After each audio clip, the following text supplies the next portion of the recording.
raha toka efa tapitra omaly ny fandraisana ny antota taratasy filatsahako fidina be ny tanàna isany nametraka ny antota taratasy filatsahako fidiny ao anatin'ny commune Antananarivo renivohitra zany hoe iray amin'ireo candidat ifaninana ao anatin'ny commune Antananarivo renivohitra Ramatoa Véronique Nicole Ragerson ny fikambanana URMM moa no nanolotra azy ary nanatitra ny antota taratasy filatsahako fidiny ny tenany tamin'ny andro ny omaly.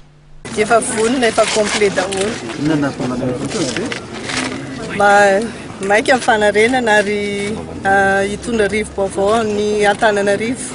Raha ohatra ianao ka tonga be ny Antananarivo inona mety hoe lahara-pahamehana ka raha ohatra Antananarivo renivohitra?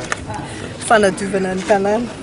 Elo ve nalatsaka ny atoko politika sy ny atoko politika ka ny atoko politika. Maro be ireo vehivavy mifaninana aminao efa nisy candidat filoham-pirenena manahoana ny tokon'aina tsy matahotra. Efa vonona ohatra izao hitanareo zao. Nanahoana ny fanomanana ny antota taratasy filatsahako fidina? Tsy nanano sarotra. UNRRM dia misy sary ny Madagasikara.